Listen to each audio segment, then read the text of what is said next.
Hai semua. Okey, hari ini cikgu akan terangkan dekat kamu tentang bab 2.3 iaitu reka bentuk elektrik. Ada satu projek yang perlu kamu selesaikan. Okey, kita akan lakukan projek ni di sekolah nanti. Okey, tapi sebelum melakukan projek, kamu perlu memahami lebih mendalam dalam tajuk reka bentuk elektrik terlebih dahulu. Cikgu akan terangkan mengikut slide.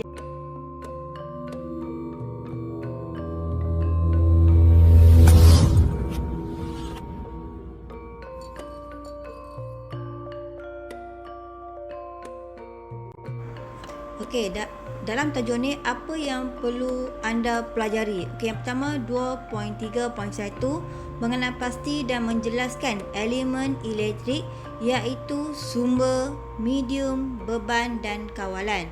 Yang kedua yang perlu kamu tahu iaitu 2.3.2 menunjuk cara reka bentuk litar elektrik iaitu dari segi keselamatan, kedudukan peranti dalam litar dan sambungan litar. Elemen reka bentuk elektrik terbahagi kepada empat benda yang perlu kamu tahu iaitu sumber, medium, beban dan juga kawalan. Cikgu akan terangkan satu persatu dalam slide. Okey, elemen reka bentuk elektrik yang pertama iaitu sumber. Sumber ialah punca pengeluar tenaga elektrik seperti jana kuasa dan bateri.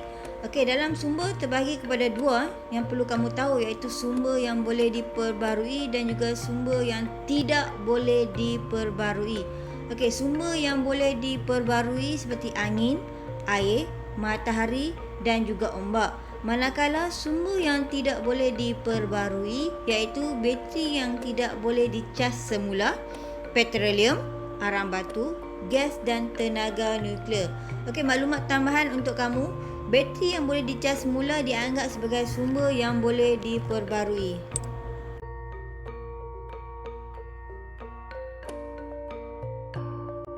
Elemen yang kedua iaitu medium. Okey, medium adalah perantaraan di antara sumber dan beban. Tugas medium adalah membawa arus elektrik. Okey, terdapat dua jenis medium iaitu wire dan juga tanpa wire. Contoh medium tanpa wire iaitu gelombang radio, infrared dan juga bluetooth. Okey, untuk slide yang seterusnya cikgu ada tunjuk contoh gambar wire dan juga tanpa wire.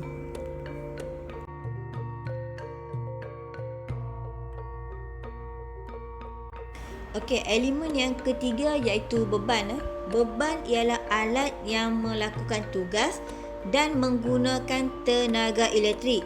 Beban ini menghasilkan kesan tertentu seperti cahaya pada mentor, bunyi pada pembesar suara dan putaran pada motor. Elemen yang terakhir iaitu kawalan. Kawalan ialah bahagian yang mengawal aliran arus elektrik dengan selamat seperti memutuskan dan menyambung litar. Kawalan ini boleh dilakukan secara manual dan automatik. Contoh kawalan Swiss, kawalan suhu penyaman udara dan juga kawalan suhu periuk nasi elektrik.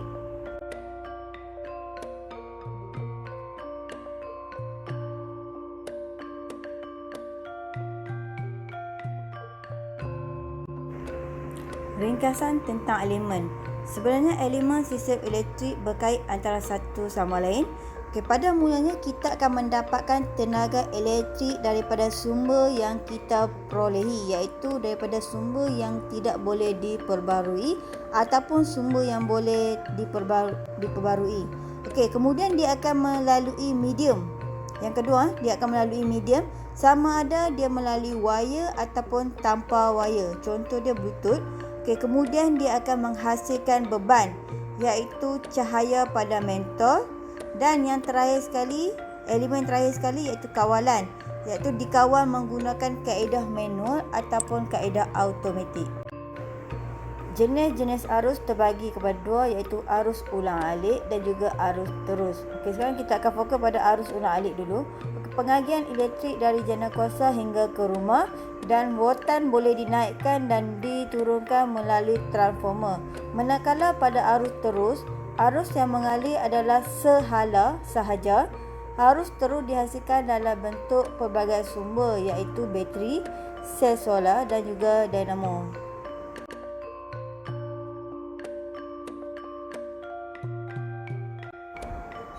Okey, 2.3.2 menunjukkan cara reka bentuk litar elektrik. Ada 3 cara. Sebelum kamu nak reka bentuk suatu produk, mesti ada ketiga-tiga cara ni yang perlu kamu titik beratkan.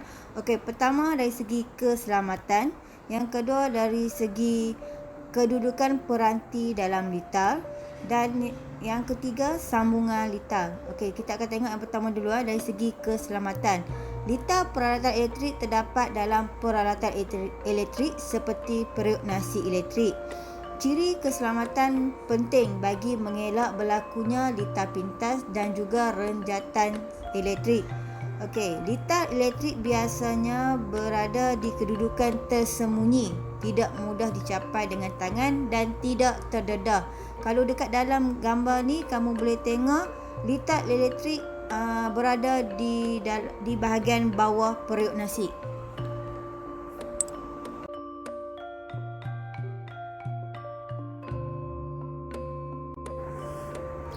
Okey, sambungan litar terbahagi kepada 3 iaitu litar tutup, litar buka dan litar pintas. Okey, litar tutup mempunyai satu kitaran lengkap litar elektrik bagi pergerakan arus, watan dan juga kuasa. Contohnya, mentol menyala apabila suis ditutup. Okey, manakala litar terbuka tidak mempunyai satu kitaran lengkap arus, watan dan kuasa dalam satu kitaran elektrik. Contohnya, mentol tidak akan menyala kerana suis dibuka atau wire terputus.